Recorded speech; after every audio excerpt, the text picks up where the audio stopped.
Ilagay namin ang capture sa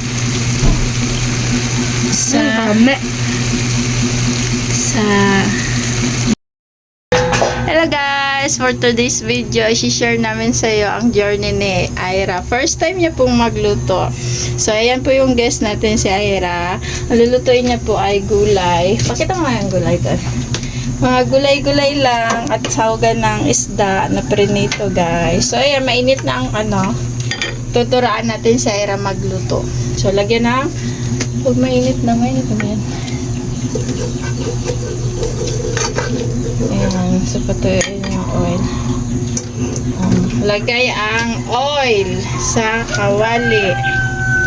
Hindi ba siya maano ito? So, nagsama-sama man. Tama na yan. Tapos sigisan mo na sigulas bawang. Kumakain pa kasi. Ayoko na mag-edit kaya dire-diretso na to.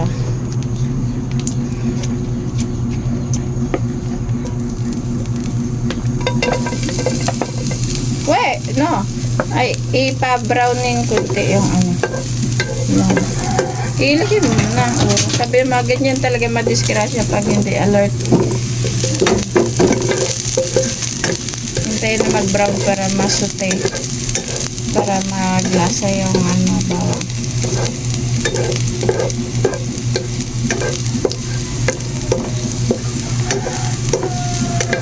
Ilagay mo na yung sibuyas.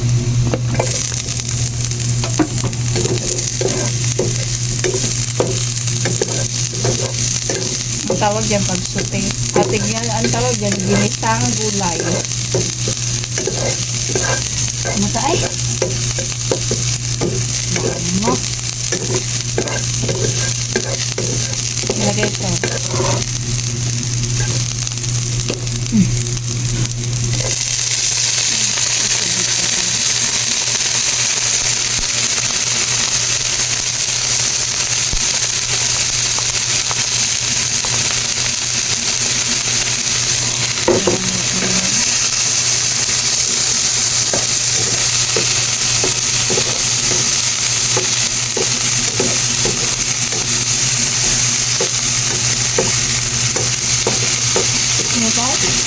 Bango. Lagay mo na yung ibang kumay.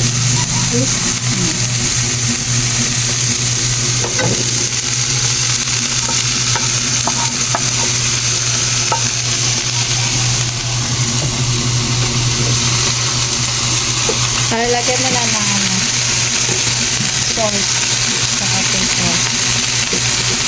Tapos konting ginasang mix. Hindi ganun.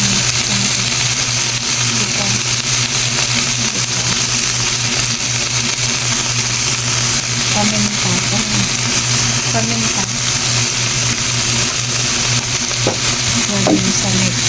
Konti. Ayaw ng paminta. Asa na ba yun?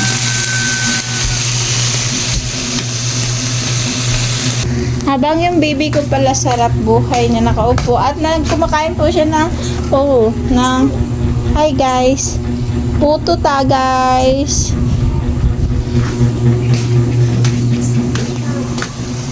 Tapos lagyan konting tubig.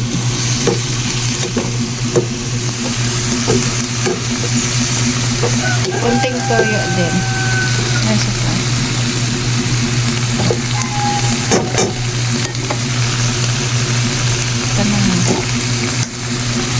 Lagyan mo na tubig. Konti lang. Basta mainit na tubig.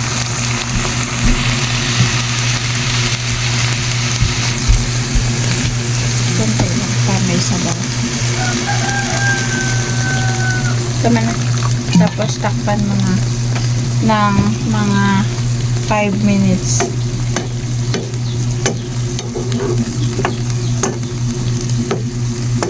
Ay, lagay mo na din yung isda. Ay, bago. Lagay mo na din yung isda. Ganun na eh?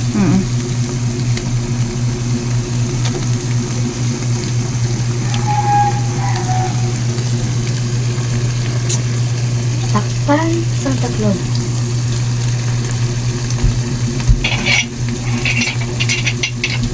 Yes. After 5. Narunong na po si Ira magluto. Sabintan, bubuksan. Ayan. After 5 minutes, guys. Ayan na po. Luto na yan. Ganyan gulay. Oh. So, tikman mo kung maalat or matabang. Ano ba yan? So, ayan. Ayan po ang resulta. Finish na po ang aming product. Ginisang gulay na maisda. Gusto niyo po ng ganito? Ilagay namin ang capture sa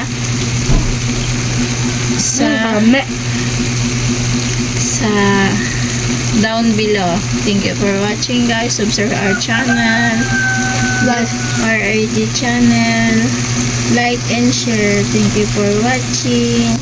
Bye. Bye bye.